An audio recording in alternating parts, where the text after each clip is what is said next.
호주에 있는 어떤 그 큰 뭐라 그럴까요? 뭐 백화점이라 그럴까요? 큰 마트에서 얼마 전부터 어떤 계획을 세웠는가 하니 이 캐시어, 우리 계산하는 계산대가 다 있는데 그 계산대 중에 한두 계산대를 대화할 수 있는 계산대로 만들어 놓았습니다. 다른 모든 계산대는 급하게 빨리 이제 지불을 하고 돌아가는 것이지만 이 계산대는 한 1분, 2분 정도 이제 서로 무난하고 인사를 나눌 수 있는 그런 줄을 만들어 놓았어요. 사람들이 가만히 봤더니 이 빨리 지불하고 갈 것 같은데 당신 아드님은 요즘 잘 지냅니까? 아니면 요즘 건강은 좀 어떠세요? 요즘 별거 없으셨나요? 이런 이야기를 한 1분, 2분 이렇게 주거니 받거니 하는 그 줄에 서서 그 캐시어와 함께 그 대화하는 줄에 서기를 원하는 거예요. 사람들이 그 시간이 귀한 겁니다. 짧은 시간이지만 그 시간 때문에 일부러 다른 줄 서지 않고 그 줄 서서 기다리는 사람이 많다는 그 뉴스를 보면 이게 우리 사람 하나님께서 만들어주신 공동체를 사모하는 마음이나 예배하는 자들의 마음도 이어갔겠지 하는 생각을 했던 적이 있습니다. 오늘 저희가 주님의 밝은 빛 가운데 함께 주의 전에 올라왔고 오늘 우리 마음속을 하나님께, 우리의 영혼을 하나님께 온전히 올려드리면서 의탁하면서 생명이 빛이 우리 가운데 비추어서 하나님의 음성을 듣는 그 예배로 함께 나아가는 우리 모든 예배자들의 영적인 발걸음들이 다 되시기를 주님의 이름으로 축복합니다. 근데 우리 서로 문안 나누는 것도 대단히 중요하죠. 함께 문안 나누실 때 이렇게 인사하겠습니다. 예수님으로 충만하시기를 축복합니다. 우리 서로 한번 그렇게 인사하겠습니다. 예수님으로 충만하시기를 축복합니다.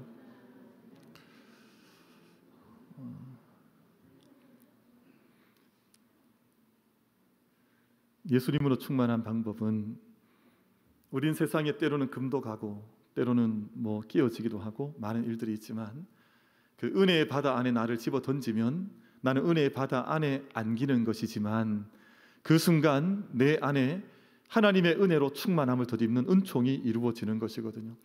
나를 주님께 맡기지 않겠다고 생각하면 은혜에 충만한, 예수로 충만한 삶을 살 수가 없습니다.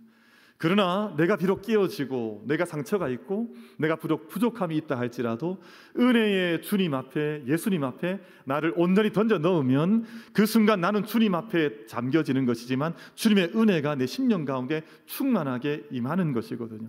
여러분, 오늘 11월 저희가 가을 안에 예배를 올려드리고 있는데 한 분 한 분, 한 사람 한 사람 모두가 우리 함께 주님 앞에 우리 자신을 온전히 의탁하여서 주님 내 안에 충만해지시는 그 예배로 함께 나아갈 수 있는, 올라갈 수 있는 우리 모든 예배자들 다 되시기를 주님의 이름으로 축복합니다. 예수님으로 충만한, 주님의 은혜로 충만한 삶을 함께 하나님께 의탁하면서 예배로 나아가는데 오늘 저희가 말씀의 주제가 십자가의 길, 행복의 길이라는 주제를 삼았습니다. 하나님 앞에 주제를 얻었습니다.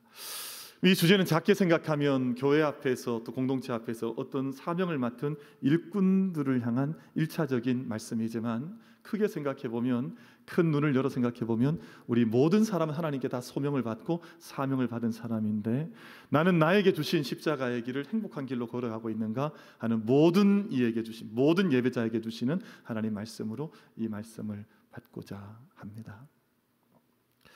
윤동주 시인은 청년의 삶을 살고 인생을 마감했습니다. 그의 나이 27살 때 일본 후쿠오카 형무소에서 이제 광복을 얼마 남겨두지 않은 몇 달 전 그의 인생을 마감한 청년 시인의 삶을 살고 인생을 이제 마감한 이인데, 근데 그분이 우리나라 국민들이 사랑하는, 가장 사랑하는 시인 가운데 대표적인 시인이에요.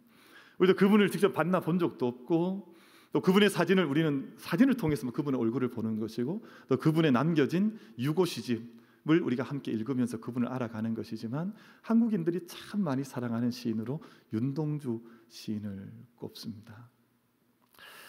그분이 태어났던 때가 1917년 12월 30일에 태어났습니다. 그리고 그가 하나님께 부름받던 나이는 1945년 2월 16일에 부름을 받았으니까 27살, 젊은, 참 짧고 젊은 인생을 살았는데 그가 살았던 곳은 북간도라고 하는 척박한 땅이었습니다. 당시 나라를 생각했던 애국 지사들이 함께 명동촌이라고 하는 마을을 세웠습니다. 김야견 선생을 비롯해서 몇몇 사람들이 명동촌을 세웠는데 윤동주 시인의 할아버지도 이 동네 세우는 일에 젊은 날 투신을 하여서 그곳에서 윤동주 시인이 태어납니다. 근데 명동촌이란 말이 참 좋아요. 명동촌, 북간도 명동촌. 명동촌이란 말이 명동, 동쪽을 밝게 비추이는 마을, 다시 말하면 이 나라를 살리는 마을로 함께 교회를 세우고 마을을 세워서 젊은이들, 청년들을 함께 키워내었던 그런 동네가 바로 명동촌이었었고, 그곳에서 어린 시절 함께 자라나고 또 성장해가면서 숭실중학교, 그리고 연희전문학교, 나중에 이제 일본으로 유학을 가는 그 과정이 이제 윤동주 시인의 생의 어떤 짧은 흐름인데, 몇 해 전에 이제 개봉되었던 영화 중에 그의 이름을 딴 영화 동주라고 하는 영화가 이제 개봉이 되어서 그분의 삶을 좀 따뜻하게 추적해 갈 수 있는 흑백 영화였습니다. 흑백 영화를 우리가 한번 경험했던 적이 있습니다. 근데 그와 함께 그 동네에서 같이 태어나고 함께 자라고 함께 유학을 했던 송몽규라고 하는 사촌 형이 있습니다. 사촌 형인데 나이가 같아요. 근데 그와 함께 젊은 날을 살아갔던 모습이 그 영화 속에 기록이 되어져 있는데, 두 사람의 기질이 너무나 달라요. 같은 동네에서 태어났고 또 같은 핏줄을 받았음에도 불구하고 몽규라고 하는 이 사촌은 대단히 직선적이었습니다. 대단히 레디칼했습니다. 그래서 독립운동을 하는 것도 숨어서 하지 않았습니다. 그냥 드러내놓고 나는 독립한다 하고 젊은 날 뜨겁게 살았던 사람이 송몽규라고 하는 사촌 형이었습니다. 근데 이 시인은 결이 고왔습니다. 참 마음이 결이 고와서 늘 고민을 했고 늘 자기를 성찰을 했고 자기를 반성했고 자기 자신에 그 대한 검열이 대단히 치열했던 사람이었습니다. 시를 하나 쓸 때도 그냥 허투루 쓰지 않았습니다. 잎새가 하나 흔들리는데 이 나뭇잎 흔들리는 걸 보면서 내가 어떻게 살아가야 할까를 고민했던 젊은 감수성, 영적인 감수성을 치열하게 붙들고 살았던 시인이 윤동주, 동주라고 하는 시인이었습니다. 그가 썼던 시 가운데에서 참회록이라고 하는 시가 있습니다. 참회록이란 말은 참회한다, 나를 치열하게 회개한다는 그런 의미가 참회라는 말이잖아요. 근데 그 시의 내용이 이렇습니다. 밤이면 밤마다 나의 거울을 손바닥 발바닥으로 닦아보자. 보통 우리가 거울을 닦으면 손으로 닦는데 밤이면 밤마다 나의 거울을 손바닥으로 또는 발바닥으로 닦아보자. 그렇게 애써서 참회하고 있는 모습이 담겨져 있습니다. 그러면 어느 운석 밑으로 홀로 걸어가는 슬픈 사람의 뒷모양이 거울 속에 나타나온다. 자기 자신을 보는 거예요.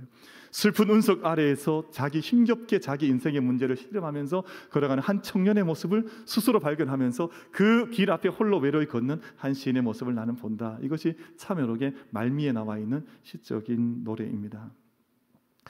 쉽게 쓰여진 시라고 하는 제목을 가진 시도 썼습니다. 저는 이 시가 참 좋더라고요. 이 시, 쉽게 쓰여진 시에서 비로소 윤동주 시인의 내면적인 어떤 전환이 한 가지 일어나게 되는데, 자기 안에 그토록 씨름했던 두 사람이 화해하는 장면이 쉽게 쓰여진 시라고 하는 이 시 속에 기록이 되어져 있습니다. 창밖에 밤비가 속살거려 육첩방은 남의 나라. 육첩방이란 말은 일본의 그 다다미집 이 크기, 도량형 크기인데요. 육첩방은 우리나라 크기로 한 3평 정도 된 작은 방입니다. 근데 육첩방은 남의 나라. 그 남의 나라에 유학하면서 썼던 시가 쉽게 쓰여지는 시, 이 시이거든요. 시인이란 슬픈 천명인 줄 알면서도 한 줄 시를 적어볼까. 중략하겠습니다. 말미에 이렇게 기록이 되어져 있습니다.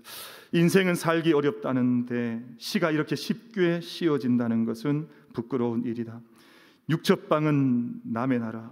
창밖에 밤비가 속살거리는데 등불을 밝혀 어둠을 조금 내몰고, 어둠을 내몬다는 거예요. 등불을 조금 켜고 어둠을 내몰고 시대처럼 올 아침을 기다리는 최후에나 나는 나에게 작은 손을 내밀어 눈물과 위안으로 잡은 최초의 악수.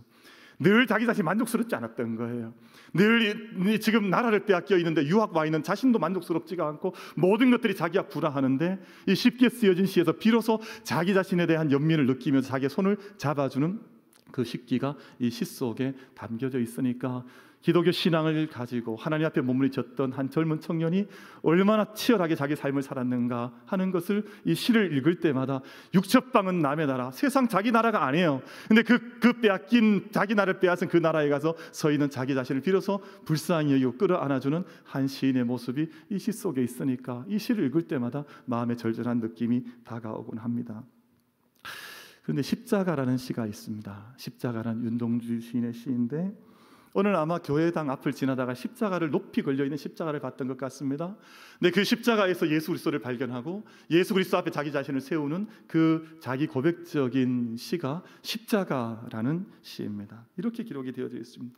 쫓아오던 햇빛인데 지금 교회당 꼭대기 십자가에 걸리었습니다. 십자가를 높이 봤더니 거기에 햇빛이 걸려 있는 거예요. 온 세상을 밝힌 햇빛이 걸려 있는데 이 중략을 좀 하겠습니다. 뒷부분 마지막 부분인데 괴로웠던 사나이 행복한 예수 그리스도에게처럼 십자가가 허락된다면 모가지를 들이우고 꽃처럼 피어나는 피를 어두워가는 하늘 밑에 조용히 흘리겠습니다 라는 그 식기로 끝이 나는 십자가라는 시입니다.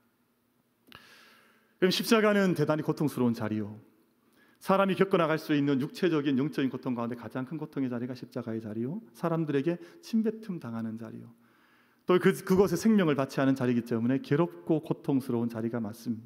괴로웠던 사나이, 이것이 십기에서 고백하고 있는 예수님의 길을 표현하는 십자가의 길, 괴로웠던 사나이.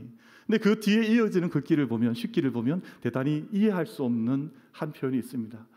괴로웠던 사나이 행복한 예수 그리스도에게처럼 십자가가 허락된다면, 여러분 예수님은 십자가의 길을 걸어갔기 때문에 괴로우신 분인데, 괴로운 길을 걸어갔던 분이신데 행복한 예수 그리스도에게처럼 이라고 하는 이 식기가 잘 이해가 되지를 않습니다. 왜 예수님을 행복한 예수 그리스도라고 생각을 했을까 하는 질문을 던지게 하는 식기가 맞습니다.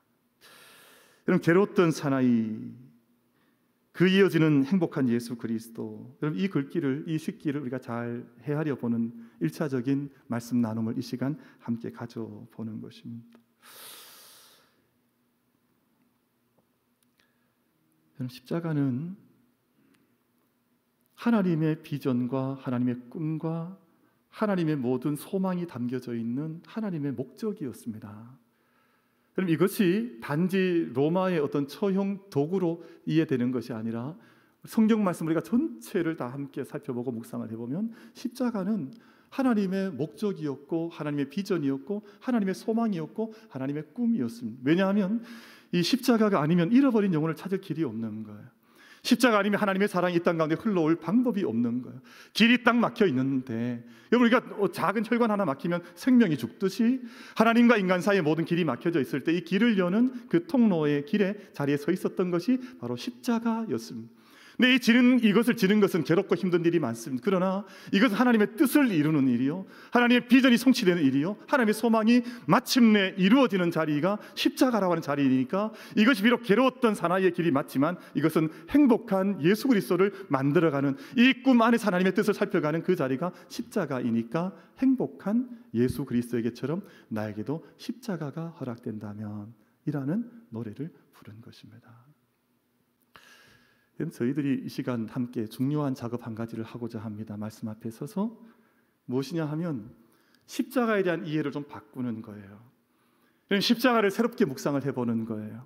저희가 목회를 하면서 어떤 권사님들 만나서 제가 여쭤볼 때, 권사님에게 일평생 가장 큰 십자가는 뭐 같으세요? 이러면 권사님 뭐 몇 초도 이렇게 주저하지 않고 하시는 말씀이 있습니다. 목사님, 제 십자가는 우리 남편입니다. 와, 그런 십자가가 이제 남편이 되어져 있는 거예요. 그런데 그걸 평생 지냐 말이에요. 또 어떤 젊은 엄마들한테 물어보면 집사님에게 가장 큰 십자가는 뭐예요? 그랬더니 역시나 우리 남편입니다. 또는 우리 아들입니다, 딸입니다. 평생 말 듣지 않는 이 아들, 딸 녀석이 제 인생의 십자가입니다. 또 교회를 섬기는 우리 일꾼들 안에 여쭤보면 교회 직분을 십자가로 생각을 해요. 내가 이걸 막 지고, 마치 불교에서 윤회를 따서 업보를 잘못된 업을 쌓으면 자기 인생에 큰 어떤 짐이 지어지는 것처럼 그런 것을 가리켜서 십자가라 그래요. 십자가가 우리의 마음속에 영혼 속에 그늘처럼 우리가 지지 말아야 하는데 억지로 지어진 것처럼 내가 뭐 감당하지 않아야 할 일인데 마치 억지로 내 어깨에 막 턱하니 덜미를 잡고 나를 괴롭히는 어떤 것처럼 십자가를 생각하는 거예요. 근데 괴로웠던 사나이 행복했던 예수 그리스도에게처럼 나에게 십자가가 허락된다면 내 모가지를 들이우고 꽃처럼 피어나는 피를 내가 흘리며 나는 그 일을 감당하겠습니다 라는 젊은 날의 전적인 변화가 이루어지는 이 십자가라고 하는 시를 통해서 우리 삶을 십자가를 묵상해 보면 십자가는 우리에게 고통이 아니라 하나님의 뜻을 이루는 하나님께서 우리 가운데 주신 비전이기도 하고 우리 삶의 목적이기도 하고 내게 허락하신 어떤 삶의 분량이기도 한데 많은 사람들이 십자가를 그 오랜 세월 신앙생활 하면서도 내가 지기 싫은 어떤 걸 탁하니 지워준 어떤 짐처럼 십자가를 생각하고 있으니까 십자가를 묵상하면 행복하지 않은 거예요. 십자가 생각하면 마치 내가 지지 않아야 될 것을 지고 있는 것처럼 그렇게 생각하는 것인데 여러분 십자가라고 하는 것이 그런 것이 아닙니다. 하나님의 소망, 하나님의 꿈, 하나님의 모든 목적을 이뤄가는 귀한 생의 통로요, 내 삶을 궁극적으로 행복하고 아름답게 내 모든 생명을 생명답게 만들어가는 그 길인 것을 고백하면서 오늘 우리 모든 예배자들께서 우리 한 사람 한 사람이 십자가에 대한 고백, 십자가에 대한 그 은총과 기쁨을 받는 그 일이 하나님 앞에서 온전케 바뀌어지는, 온전히 십자가를 고백하고 바라볼 수 있는 우리 모든 예배자들이 다 되어주시기를 주님의 이름으로 축복합니다. 사도 바울은 십자가는 나의 능력이요 나의 자랑이라 그랬습니다. 나의 지혜라 그랬습니다. 십자가가 뭐 내가 지기 싫은 어떤 짐덩어리를 지는 것이 아니라 하나님의 능력이 나타나는 자리요, 하나님의 사랑이 나타나는 자리요, 하나님의 기쁨이 나타나는 자리니까 나는 그 십자가를 일평생 세상 사람들 다 부끄러워하고 수치스럽다 그래도 나는 십자가를 자랑하며 살겠습니다. 그것이 사도 바울의 고백이 아닙니까? 그래서 오늘 말씀 보겠습니다. 여러분 오늘 말씀 가운데에서 24절 말씀을 같이 받겠습니다. 우리 한번 말씀 같이 합독하겠습니다. 시작. 이에 예수께서 제자들에게 이르시되 누구든지 나를 따라오려거든 자기를 부인하고 자기 십자가를 지고 나를 따를 것이니라. 아멘.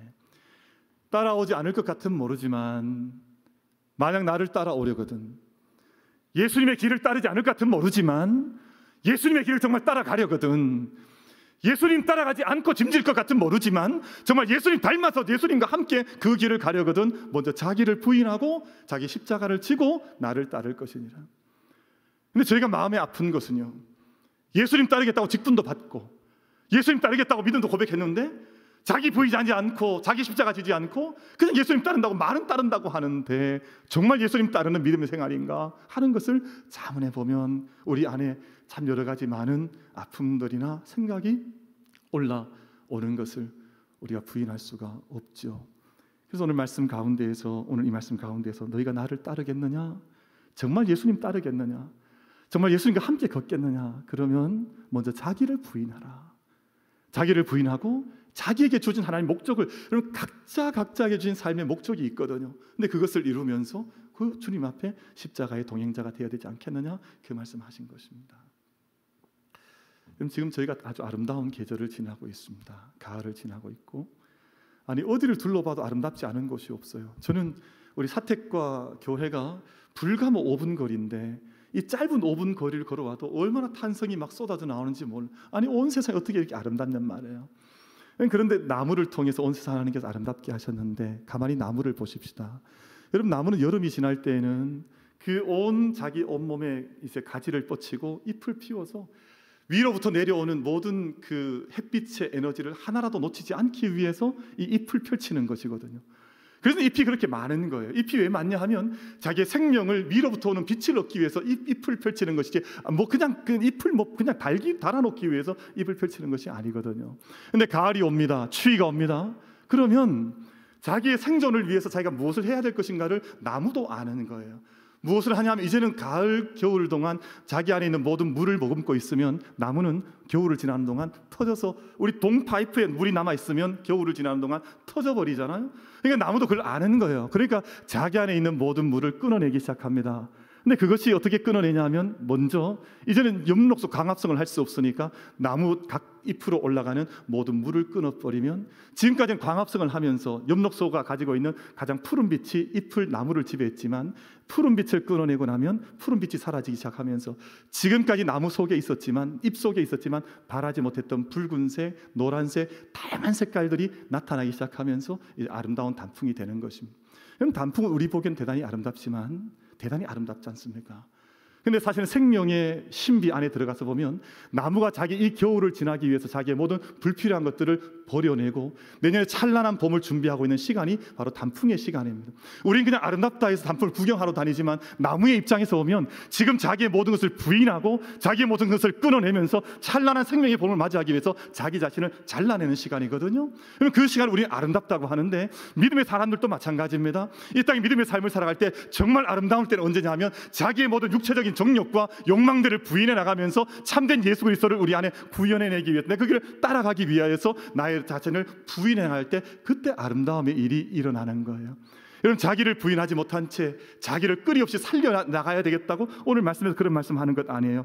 25절 말씀에 누구든지 제 목숨을 구원하고자 하면 잃어버릴 것이요, 만약 물을 쏟아내지 않습니다, 물을 포기하지 않습니다, 잎을 달고 있습니다, 그럼 나무는 죽어버리는 거예요. 근데 그렇게 죽어버리지만 누구든지 나를 위하여 제 목숨을 잃으면 찾으리라. 자기 자신을 부인하기 시작하면 마침내 찾는 생명의 세계를 반드시 찾을 터인데 너희가 십자가의 길을 따라간다고 하는 것은 바로 그 길, 자기 자신을 부인하는 길이지 않겠느냐. 오늘 그 말씀을 하신 거예요.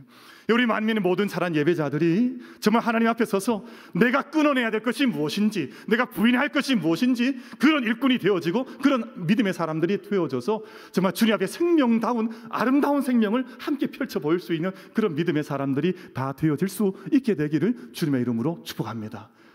이것이 오늘 본문 가운데서 우리에게 주신 말씀이고요. 또 한 가지가 있습니다. 그럼 자기를 부인하면 자기는 아무것도 없느냐, 공, 허, 자기는 nothing, 비어있는 베이컨, empty냐? 그렇지 않습니다. 이 모든 것들을 비워나가지만 하나님께서 맡기신 일을 위하여서 열심히 성실하게 내게 주신 사명의 몫을 이루기 위하여서 열매를 향하여 달려가는 것입니다. 여러분, 오늘 읽으셨던 말씀 가운데 27절 말씀, 인자가 아버지의 영광으로 그 천사들과 함께 오리니 그때 각 사람이 행한 대로 갚으리라. 정말 십자가를 부인했느냐, 또 자기의 생명을 어떻게 펼쳐 보였느냐에 그 행한 대로 주님 오시는 그날 갚아주신다, 우리를 기억하신다 하는 것을 말씀하시는 것입니다. 요한복음 17장 4절 말씀을 보시면 아버지께서 내게 하라고 주신 일을 내가 이루어 아버지를 이 세상에서 영화롭게 하였사오니. 여러분, 주님은 이 땅에 오셔서 모든 일을, 십자가를 지신 채 모든 일을 감당하셨습니다. 사랑하고 사람을 섬기고 봉사하는 그 일을 온 힘을 다해서 하셨습니다. 여러분, 저희가 정말 하나님의 일꾼이 되어진다면 일꾼 되어지는 그것 때문에 시험에 들 일이 없습니다. 여러분, 일꾼을 세우는 일이 정말 하나님의 뜻을 우리가 정말 보고 있는 교회라면 십자가 앞에서 하나님 일꾼을 세우는 것은 하나님 영광을 위해서 자기를 부인하는 자리요, 자기를 부인하는 자리요, 내게 맡겨진 일을 섬김과 사랑 가운데 감당해 나가는 자리인데 뭐 그걸 하면서 시험들 거 걱정하고 염려하고 그럼 이미 주님의 십자가의 공동체가 아닌 것이에요. 여러분, 우리가 정말 하나님의 사람들을 섬기고 나아가는 그 자리가 하나님 내게 맡겨진 모든 일을 영광을 다 올려드린 우리 주님처럼 그 길을 예수님을 따를 수 있는 십자가 공동체요, 자기 부인의 공동체, 영광을 드러낼 수 있는 그 공동체로 함께 발돋움해 나갈 수 있는 우리 만민 재단, 주님의 재단, 예수 그리스도의 공동체의 재단이 될 수 있게 되기를 주님의 이름으로 축복합니다. 만약 뭐 이걸 하는데 자기 소리가 나와요, 이것 때문에 마음이 상해요, 그러면 예수님 따르는 게 아니에요. 그럼 예수님 바라보고 있는 것이 아닙니다. 아직도 자기 자신을 살리겠다고 자기 치열하게 자기 생명 붙들고 있는 몸뚱아리를 섬기는 것이지 예수님 섬기는 것이 아니에요. 우리 만민재단은 주님 섬겨 하나님 영광 드러내고 사람 섬기는 그 일을 위해서 함께 일꾼을 뽑고 일꾼 되기를 자원하고 그 일에 정말 온 영광 하나님께 올려드릴 수 있는 그 행복한, 내게 괴로웠던 그 길이 맞는 것 같이 모르지만 행복한 예수 그리스도의 그 길을 함께 걸어갈 수 있는 우리 만민재단 모든 공동체가 되실 수 있게 되기를 주님의 이름으로 축복합니다. 그래서요, 주님 앞에서 가치가 달라지는 거예요. 여러분, 미국의 어떤 바닷가 곁에 한 동네에 20톤 되는 큰 바위가 있었습니다. 20톤, 어마어마한 바위잖아요. 동네 주민들이 불안했습니다. 길 옆에 큰 바위가 산에 있으니까 주 정부에다가 청원을 넣었습니다. 저거 좀 치워주십시오. 주 정부에서 청원을 받아들였습니다. 그걸 치워버렸습니다. 헬리콥터 동원하고, 그리고 큰 이제 불도저 같은 동원해서 더 보이지 않는 뒤편으로 밀어버렸습니다. 근데 그 소식을 들은 호주의 한 조각가가 그 돌을 자기에게 팔으라고 해서 100불에 샀습니다. 100불. 우리 돈으로 치면 한 11, 2만 원 정도에 그걸 사서 거기에다가 조각을 했는데요, 그 조각이 미국 사람들이 너무너무 좋아하는 한 그 예술인의 얼굴을 조각을 했습니다. 근데 그 조각했던 그 예술인, 조각의 대상이 되었던 예술인 그 당시에 암 투병 중이었는데 아마 격려하고 서로 생명을 지지해주기 위해서 그 조각을 했던가 봐요. 근데 조각한 한 10여 주 그 사이에 조각이 다 끝나고 나자 그 조각상이 얼마에 팔렸냐 하면 100만 불에 팔렸습니다. 그럼 아무 쓸모없는 100불짜리 돌덩어리였는데 거기에 아름다운 조각이 이루어지게 되자 100만 불로 팔린 거예요. 그 일 이후에 그 조각상이 만들어진 것을 보면서 수많은 사람들이 함께 도네이션을 하고 돈을 모아서 암을 극복하기 위한 병원을 만들어 버렸습니다. 그럼 사실은 한 예술인의 손에 들려져서 어떻게 조각되느냐 하는 것이 그 존재의 가치, 영적인 가치를 결정해 버리고 맙니다. 여러분, 저희 모두 한 사람 한 사람 하나님께 들려진 좋은 신실한, 우리는 정말 아무것도 아니었었거든요. 근데 우리가 주님의 하나님의 손에 온전히 들려져서 우리 자신을 부인하고 또 우리가 하나님의 영광을 위해서 우리 자신이 할 수 있는 일들을 함께 감당해 나아가는 동안 우리 자신이 그렇게 빚어지는 놀라운 은혜와 역사가 우리 모든 사람 만민의 모든 사랑하는 예배자들, 또 함께 일꾼으로 자원하는 모든 일꾼들 가운데 그렇게 아름답게 빚어지는 놀라운 역사가 이 재단 가운데 임할 수 있게 되기를 주님의 이름으로 축복합니다. 기도하겠습니다.